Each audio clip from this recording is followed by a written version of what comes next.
যারা সঠিক পথে ইসলাম ধর্ম যাতে শান্তি নিয়ে চলতে পারে সেই কথা যে ইমাম সাহেবেরা বলেন তিনি তাদের পছন্দ করেন না। তিনি শিক্ষিত মুসলমানদের দেখতেই চান না যারা ডাক্তার, ইঞ্জিনিয়ার, সাংবাদিক, শিক্ষক হয়ে ওঠেন। তিনি পছন্দ করেন ডায়মন্ড হারবারের জাহাঙ্গীর বা শওকাত মোল্লাদের মতো হাতে অস্ত্র নিয়ে মানুষকে ভয় দেখিয়ে যারা তোলাবাজি করে তাদেরকে। দেখুন, ব্রিগেডের যে অনুষ্ঠান ছিল সেটা ছিল সনাতনী সংস্কৃতি সংসদের একটা অনুষ্ঠান। তাদের ডাকে সমস্ত যারা আমাদের হিন্দু ধর্মে যারা গুরু মহারাজেরা রয়েছেন তারা সারা ভারতবর্ষ থেকে এসেছিলেন, তারাই মঞ্চে বক্তব্য রেখেছেন, তারাই ছিলেন। এবং বাকি সমস্ত সনাতনী মানুষ যারা হিন্দু ধর্মের, যারা গীতার উপরে আস্থা রাখেন, গীতার পবিত্রতা নিয়ে চলেন, তারা গীতা পাঠ করতে এসেছিলেন, দল, মত, পথ, জীবিকা নির্বিশেষে। যে মমতা বন্দ্যোপাধ্যায় ঈদের মঞ্চে, নামাজের মঞ্চে হিজাব পরে উঠে যান মুসলমান ভোটকে ভুল বোঝাতে, তিনি যদি গীতার মঞ্চে চলে আসেন তিনি ভাবছেন যে তার মুসলমান ভোট নষ্ট হয়ে যাবে। তাই নিজে একজন সনাতনী মানুষ হয়ে যে মঞ্চে রাজ্যপালের মতো একজন নিরপেক্ষ ব্যক্তিত্ব আসেন, যে মাঠে বিজেপির হাতে গোনা দু একজন যান এবং তারা হিন্দু বলে, যেমন আমিও গেছি, বাকি যে অজস্র লক্ষ লক্ষ মানুষেরা এসেছিলেন তাদের সঙ্গে দূর দূরান্তে সক্রিয় রাজনীতির কোনো সম্পর্ক নেই।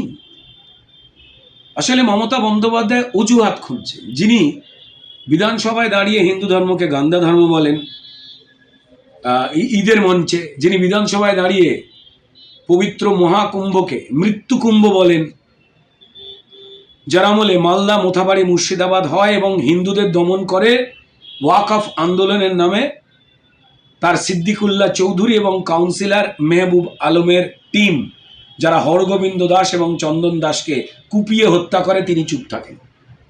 যখন মূর্তি ভাঙা হয় হিন্দুদের, যখন ফতোয়া দেওয়া হয় যে দুর্গাপুজোর সময় 5 ওয়াক্ত আজানে না দুর্গা মন্ত্র উচ্চারণ হবে না কাঁসর ঘন্টা বাজবে, তখন তিনি চুপ থাকেন।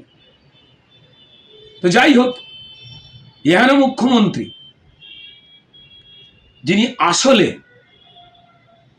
সংখ্যালঘু মুসলমান সমাজকে সুস্থতায় উন্নীত না করে, তাদের ভালো না চেয়ে তাদের টুপি পরাতেই আনন্দ পান, তো তিনি ঈদের মঞ্চে গিয়ে স্বাচ্ছন্দ্য তো,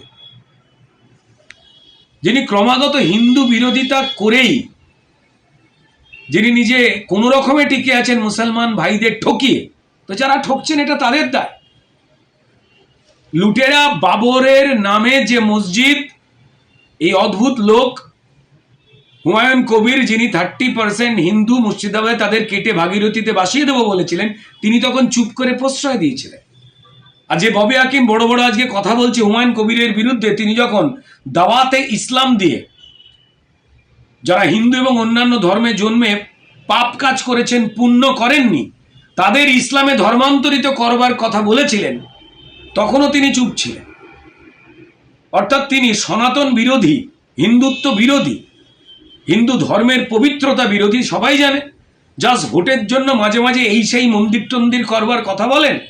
আবার যেই দেখেন যে মুসলমান সমাজের যারা উগ্রবাদী চেতনার মানুষ রয়েছেন, সবাই নয়, সমগ্র মুসলমান সমাজ উগ্রতায় বিশ্বাস করেন না, কিন্তু উনি পছন্দ করেন এবং উনি প্রশ্রয় দেন যারা উগ্রতায় হিন্দু মূর্তি ভাঙেন, হিন্দুদের আক্রমণ করেন, বাংলাদেশের জামাতে ইসলামের মতো পথে চলেন। তো তাই তিনি নানান রকমের অজুহাত দিচ্ছেন, মিথ্যে কথা বলছেন, সবাই জেনে গেছে। নামাজের মঞ্চে যার প্রাণ কাঁদে সে কি করে গীতার মঞ্চে গিয়ে নিজের মন বাঁধে? এ তো সোজা কথা। তিনি মিথ্যে বলছেন।